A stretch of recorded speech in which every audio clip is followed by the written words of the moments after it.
kasih makan gratis buat anak sekolah. Kedengarannya bagus banget kan? Siapa sih yang nggak setuju? Tapi, gimana kalau ternyata program mulia ini justru bisa mengancam masa depan pendidikan mereka sendiri? Nah, ini dia yang lagi rame. Sebuah program super populer, namanya program makan bergizi gratis, sekarang malah jadi pusat perdebatan hukum yang panas banget di Mahkamah Konstitusi. Jadi, pertanyaannya sekarang begini, emangnya bisa sebuah program makan gratis sampai harus mengorbankan dana pendidikan?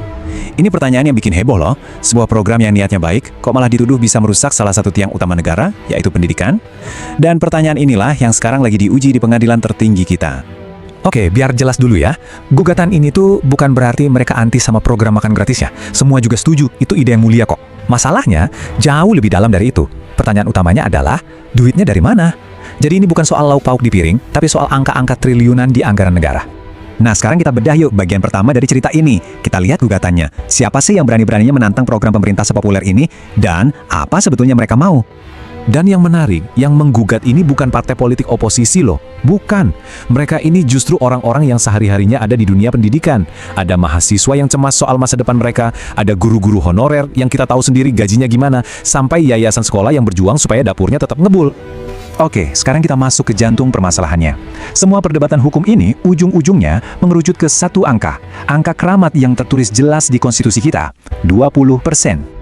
Nah, ini dia dasar hukumnya. Pasal 31 UUD 1945 itu bilang, negara wajib, catat ya, wajib ngasih minimal 20% dari APBN buat pendidikan. Ini bukan sekedar saran atau himbauan, tapi perintah konstitusi. Dan menurut para penggugat, perintah inilah yang sekarang lagi dilanggar. Dengerin deh analogi dari salah satu mahasiswa yang menggugat. Kuat banget. Dia bilang, program makan gratis ini ibaratnya seperti benalu yang selalu menggerogoti pohon pendidikan.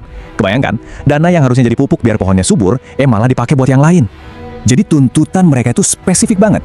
Mereka minta ke Mahkamah Konstitusi, tolong tegaskan, kalau anggaran pendidikan itu harus steril. Maksudnya apa? Ya dipakai cuma buat urusan inti pendidikan. Kayak bayar gaji guru, benerin sekolah yang rusak, beli buku pelajaran, bukan buat program Biar kita makin paham seberapa besar masalah ini, sekarang kita ngomongin duit. Dan ini bukan duit receh ya, kita ngomongin angka triliunan rupiah. Yuk, kita telusuri jejak uangnya. Lihat angkanya. Total anggaran buat program ini, 335 triliun rupiah. Gila, besar banget kan? Ini nunjukin betapa ambisiusnya program ini. Tapi lagi-lagi pertanyaannya balik ke situ, duit segede ini datangnya dari mana? Nah, ini dia biang keroknya.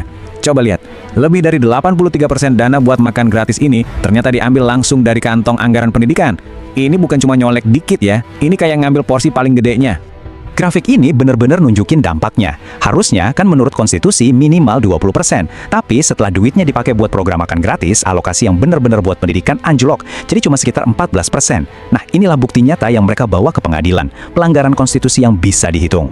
Kalau kita lihat angkanya lebih detail lagi, dari total dana pendidikan yang hampir 770 triliun, 223 triliunnya itu dipinjem buat program makan ini, itu kan hampir sepertiganya. Jelas bukan angka yang main-main. Ini namanya pergeseran anggaran supermasif. Tentu, setiap cerita pasti ada dua sisi kan? Sekarang, gimana dong jawaban pemerintah soal tuduhan ini? Apa alasan mereka melakukan kebijakan anggaran kayak gini? Jawaban resmi dari pemerintah, bisa dibilang sangat hati-hati dan normatif. Mereka bilang, kami menghormati proses hukum. Tapi pas ditanya soal anggaran, bolanya dilempar ke Kementerian Keuangan. Klasik.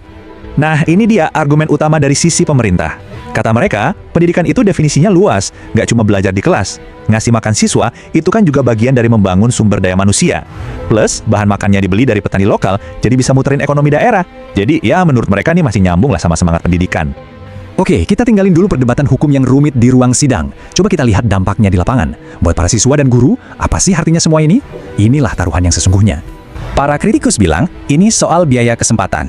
Gini, sementara triliunan rupiah digelontorkan buat makanan, ada masalah-masalah lain yang udah kayak penyakit kronis tapi diabaikan.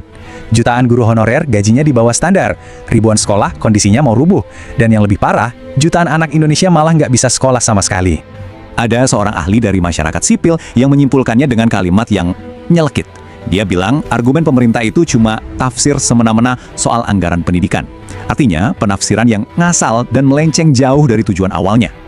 Setelah kita dengar semua argumen pro dan kontra, sekarang nasib anggaran pendidikan kita ada di tangan 9 hakim Mahkamah Konstitusi. Keputusan mereka nanti dampaknya bakal terasa sampai bertahun-tahun ke depan. Sebagai info aja, kasus dengan nomor registrasi 40 ini sekarang statusnya lagi nunggu sidang pendahuluan, artinya prosesnya baru mulai, dan keputusannya mungkin nggak akan keluar dalam waktu dekat. Pada akhirnya, kasus ini bukan cuma soal makan gratis atau soal anggaran. Ini soal pertanyaan yang lebih besar lagi. Kalau ada dua prioritas nasional yang sama-sama baik tapi saling bentrok, bagaimana seharusnya konstitusi kita jadi penengahnya? Jawaban dari pertanyaan ini bakal menentukan arah kebijakan Indonesia.